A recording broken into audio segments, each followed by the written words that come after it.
नमस्कार दर्शकवृन्द, दिनभरका देश विदेशका प्रमुख खबरहरू समेटिएको नेपाल टाइम्सको टप 50 बुलेटिनमा स्वागत छ। म रश्मिता उदास।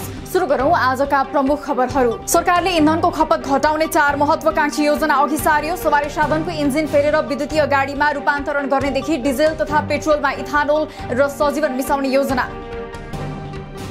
शहरी विकास मन्त्रालयले राखेको विदाई कार्यक्रममा मन्त्री रामकुमारी झाँक्री भावुक बनिन्। सर्वोच्चको आदेशका कारण सडक विस्तारको काम रोकिएको उल्लेख। बागमती, विष्णुमती जस्ता काठमाडौँका नदीमा जलचरको जीवन नै नरहेको भन्दै व्यवस्थित र सफा गर्नुपर्ने तर्क।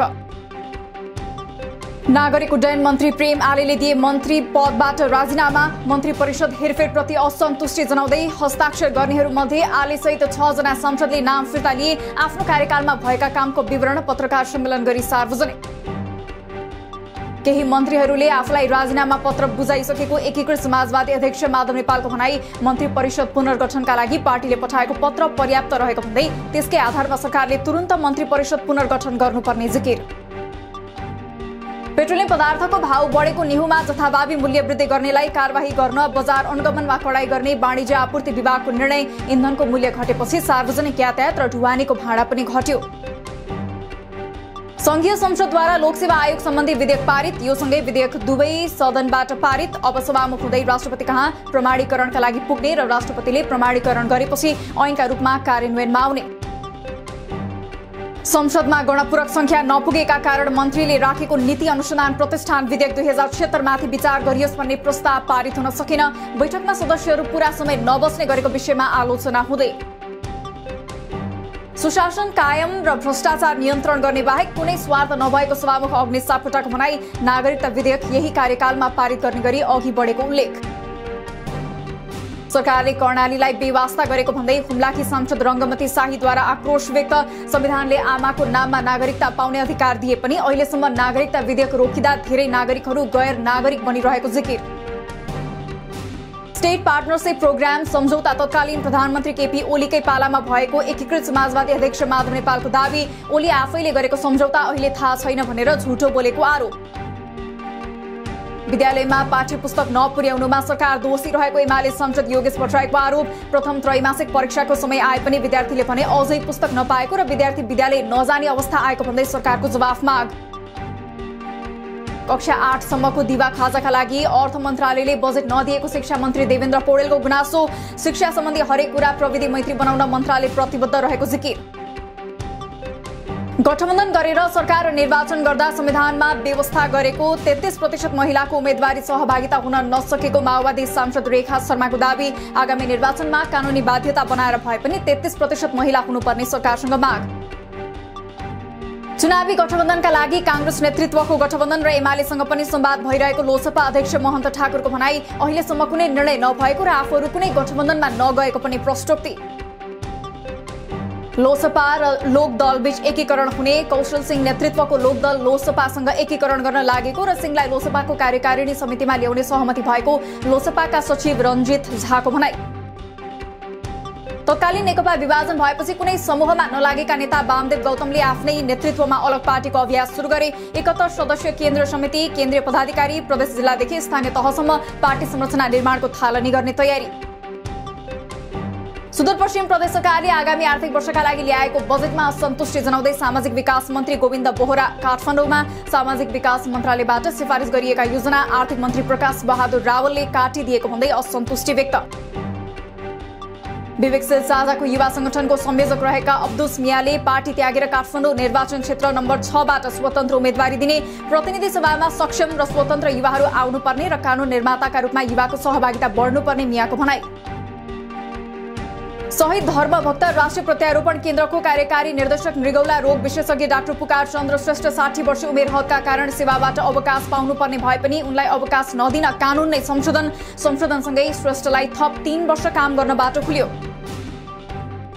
फतुवा विजयपुर नगरपालिका रौतहटका मेयर गोपाल राय, तत्कालीन उपमेयर कान्ति देवी सहित 21 जना विरुद्ध भ्रष्टाचार मुद्दा दायर। प्रचलित ऐन नियम विपरीत लालबकैया नदीको ठेक्का लगाएको ठहर गर्दै 1,53,50,000 बिगो माग दावी। आज अन्तर्राष्ट्रिय लागू पदार्थ तथा अवैध तस्करी विरुद्धको दिवस मनाइयो। गृह मन्त्रालयका अनुसार नेपालमा 80% दुर्व्यसनको मुख्य कारण गाँजा। अहिले नेपालमा 1,40,000 भन्दा धेरै दुर्व्यसनी रहेको अनुमान। नेपालमा लागू पदार्थ दुर्व्यसनी चुनौतीको रूपमा अघि बढिरहेको गृहमन्त्री बालकृष्ण खाँडको भनाई। लागू पदार्थ दुर्व्यसनको कारणले समाजलाई गम्भीर असर पारेकाले लागू औषधको गम्भीर असर सबैभन्दा बढी युवा पुस्तामा परिरहेको उल्लेख। काठमाडौँमा हैजाका बिरामीको संख्या 12 पुग्यो। हैजा महामारीकै रूपमा फैलन सक्ने पूर्व संकेत देखिएको जनस्वास्थ्यविदहरूको भनाई। जार, बोतल तथा ट्याङ्कर व्यवसायीहरूद्वारा वितरित पानी गुणस्तर अनुगमन गर्ने तयारी। ललितपुर महानगरपालिका क्षेत्रभित्र ठेलागाडामा पानीपुरी बेच्न रोक। पानीपुरीको पानीमा हैजाको जीवाणु हुन सक्ने खतरा बढेपछि महानगरभरि पानीपुरी बेच्न रोक लगाउनु परेको मेयर चिरीबाबु महर्जनको भनाई। पाल्पाको निस्ते गाउँपालिकाले एकल पुरुषलाई सामाजिक सुरक्षा भत्ता उपलब्ध गराउने। 60 वर्ष उमेर पुगेका एकल पुरुषलाई साउन 1 गतेबाटै मासिक 1000 रुपैयाँका दरले सामाजिक सुरक्षा भत्ता वितरण गरिने गाउँपालिका अध्यक्ष मुक्त बहादुर शाहरुको भनाई। आफ्नै डेरामा मृत भेटिएकी गायिका दिलमाया सुनारको मृत्युको घटनाको निष्पक्ष छानबिन गर्न लोकदोहोरी कलाकारहरूको माग। थप रहस्य बाहिर आएको भन्दै छानबिनको माग गर्दै बालाजु प्रहरी वृत्तमा दबाव, प्रहरीमा जाहेरी दिने परिवारको तयारी। उच्च अदालत विराटनगरले सिद्धबाबा भनिने कृष्णबहादुर गिरीलाई सफाई दिने जिल्ला अदालत सुनसरीको फैसलामा 5 गम्भीर त्रुटि देखायो।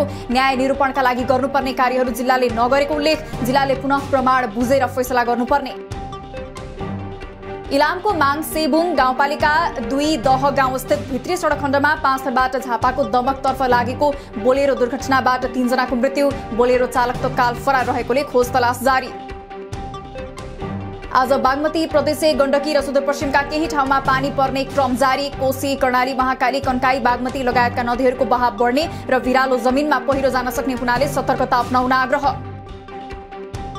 कैलाली आसपासका केही ठाउँमा भारी वर्षा। कान्द्रा नदी बाढी मापन केन्द्र कैलालीमा जलसतहद्वारा सतर्कता तह पार। नदी तटीय क्षेत्र र होचा डुबान भइरहने क्षेत्रमा विशेष सतर्कता अपनाउन आग्रह। पोखराको फिर्के खोला नजिकै सडक भासियो। सडक भासिँदा एक घर जोखिममा। आउँदो 3 दिन कोशी, नारायणी, कमला, बागमती र यसका सहायक नदीमा पानीको सतह बढ्न सक्ने अनुमान। प्राविधिक रूपमा गडबडीको शंका लागेर निर्माण स्थगित गरिएको दोलखाको झोरुङ खोलामा बन्दै गरेको पुल टेको र फर्मा भत्कियो। टेको भत्किएपछि पुल अलपत्र हुँदा 5 वटा वडाका वडावासी प्रभावित। भारतसँग सीमा जोडिएका महोत्तरीका ग्रामीण गल्छिडा हुँदै नेपालबाट भारततर्फ जाँड रक्सी तस्करी गर्ने क्रम बढ्दो। सीमापारी भारतको बिहारमा जाँड रक्सी बिक्री वितरण र उत्पादनमा पूर्ण प्रतिबन्ध लागेपछि जाँड रक्सी चोरी लुकाई भारततर्फ लाने क्रम बाक्लिदो। सफ्टवेयर अपडेट गरेसँगै विद्युतीय राहदानीका लागि अनलाइन फारम भर्ने काम सहज भएको राहदानी विभागको भनाई। अब क्यान्सल गरेको बुकिङको ठाउँ खाली नहुने र पुनः प्रयोग नहुने मिति र समय छनौट गरिसकेपछि मात्र फारम भर्ने व्यवस्था। सरकारले 1200 मेगावाटको बुढी गण्डकी जलविद्युत आयोजनालाई कम्पनी मोडलमा बनाउने। ऊर्जा मन्त्रालयले यसबारेको प्रस्ताव तयार गरेर मन्त्री परिषदमा पठायो। आगामी आर्थिक वर्षबाट आयोजनाका लागि लगानी जुटाएर निर्माण थाल्ने योजना। सुनको भाव आज तोलामा 100 रुपैयाँले बढेर प्रति तोला 97,300 रुपैयाँ कायम। चाँदी पनि तोलामा 5 रुपैयाँले बढेर प्रति तोला 1245 रुपैयाँमा कारोबार। आइतबार शेयर बजारमा नाटकीय बढोत्तरी। समग्रमा 5.10% बढेको बजारमा नेप्से परिसूचक 94.92 अङ्कले बढेर 1956.98 को बिन्दुमा पुग्यो। 2 अर्ब 19 करोड 61 लाखको शेयर खरिद बिक्री। नेपाल आर्मी 44औं राष्ट्रिय एथलेटिक्स प्रतियोगितामा टिम च्याम्पियन। आर्मीले 18 स्वर्ण 12 रजत र 5 कांस्य जित्दै उपाधि उचाल्यो। प्रतियोगिताको पुरुषमा एपीएफका शिवराज पाकी तथा महिलामा आर्मीकी जयरानी थारू उत्कृष्ट खेलाडी घोषित। नेपाली फुटबलका प्रमुख प्रशिक्षक अब्दुल्ला अलमुताइरी नेपाल फर्कन सकारात्मक रहेको एन्फाको भनाई। आफ्नो अर्को लक्ष्य विश्वकप 2026 र एसियन कप 2027 रहेको अलमुताइरीद्वारा सामाजिक सञ्जालमा उल्लेख। आईसीसी विश्वकप लिग 2 अन्तर्गत स्कटल्यान्डमा हुने सिरिज र क्यानाडामा हुने 2 एकदिवसीय अभ्यास सिरिजका लागि सन्दीप लामिछानेको कप्तानीमा 14 सदस्यीय नेपाली टोलीको घोषणा। नेपाल र क्यानाडा बीच जुलाई 4 र जुलाई 5 मा एकदिवसीय सिरिज हुने। भारतीय टेस्ट क्रिकेट टोलीका कप्तान रोहित शर्मालाई कोरोना संक्रमण पुष्टि। इंग्ल्यान्डसँगको खेल गुमाउन सक्ने शंका व्यक्त। रोहित अहिले होटलको आइसोलेसनमा। रूस र युक्रेन बीचको युद्धले विश्वकै अर्थतन्त्रमा असर, खास गरी खाद्यान्न, ऊर्जा र आर्थिक रूपमा विश्वभर 1 अर्ब 60 करोड जनता प्रभावित। विश्वका 107 मुलुकमा युद्धको कुनै न कुनै असर। युक्रेनको सेभरोडोनेट्स्क सहर रुसी सेनाको कब्जामा। एजुट केमिकल प्लान्टमा रुसी गोलाबारीबाट लुकेका कैयौं व्यक्तिले उक्त स्थान खाली गर्न थाले। रुसी सेना अब युक्रेनको लिसिचान्स्कतर्फ अघि बढ्यो। चीनको ग्वाङ्सी झुआङमा मुसलधारी वर्षासँगै आएको बाढीका कारण झण्डै 38 लाख नागरिक प्रभावित। विपत्तिले 3436 घरहरू डुबानमा पर्दा 1,59,000 हेक्टर कृषि योग्य जमिनमा क्षति। अझै भारी वर्षा र आँधी आउन सक्ने पूर्वानुमान। रुसले बेलारुसलाई छोटो दूरीका पारमाणविक अस्त्र बोक्ने क्षेप्यास्त्र दिने। स्कन्दर-M मिसाइल परम्परागत र पारमाणविक दुवै प्रकारका ब्यालिस्टिक र क्रुज क्षेप्यास्त्र प्रहार गर्न सक्ने क्षमता भएको रुसी राष्ट्रपति पुटिनको भनाई। युरोपेली देश स्पेन प्रवेश गर्न खोज्ने आप्रवासीहरू बीच भागदौड हुँदा मोरक्कोमा 23 जना आप्रवासीको मृत्यु, सयौं आप्रवासी घाइते। सीमाना पार गर्न सफल आप्रवासीहरू स्थानीय आप्रवासी केन्द्रमा पुगेको र उनीहरूको परिस्थितिको समीक्षा भइरहेको उल्लेख। दक्षिण अफ्रिकाको दक्षिणी सहर पूर्वी लन्डनमा रहेको एक रात्रि क्लबमा आइतबार कम्तीमा 17 जना मानिस मृत फेला। मृत्युको कारण खुल्न बाँकी। घटनाको वरिपरिको परिस्थितिबारे अझै अनुसन्धान भइरहेको प्रहरीको भनाई। नर्वेको एक नाइट क्लबमा भएको गोलीकाण्डलाई आतंकवादी हमलाको रूपमा व्याख्या। गोली प्रहार गर्ने व्यक्तिमाथि गत मे महिनामै सोधपुछ गरिएको जानकारी दिँदै घटनाका विषयमा थप अनुसन्धान भइरहेको नर्वेका प्रधानमन्त्री जोनस गहर स्टोरेलको भनाई। श्रीलङ्कामा पेट्रोल तथा डिजलको चरम अभाव। इन्धन छिट्टै आइपुग्ने श्रीलङ्काली सरकारको आश्वासन। इन्धन अभावकै कारण अस्पतालमा स्वास्थ्य कर्मचारीको उपस्थितिमा समेत कमी आएको उल्लेख। र विश्वका 7 विकसित देशहरूको संगठन G7 को शिखर सम्मेलन आजदेखि जर्मनीमा सुरु। रूस युक्रेन युद्ध, युक्रेनको सार्वभौमिकताको रक्षा, आकाशिदो महँगी, खाद्यान्न अभाव, जलवायु परिवर्तन लगायतका विषयमा छलफल हुने। दिनभरका देश विदेशका प्रमुख खबरहरू समेटिएको नेपाल टाइम्सको टप 50 बुलेटिन अहिलेलाई सकियो। हामी भोलि फेरि टप 50 समाचारका साथ उपस्थित हुने नै छौं। नेपाल टाइम्सको युट्युब च्यानल सब्स्क्राइब गरिदिनु भएकोमा र फेसबुक पेज लाइक गरिदिनु भएकोमा धन्यवाद। ताजा खबरहरू नेपाल टाइम्सको अनलाइन पोर्टल www.nepaltimes.net मा पनि गएर हेर्न सक्नुहुनेछ। नेपाल टाइम्स हेर्दै गर्नुहोला। नमस्कार।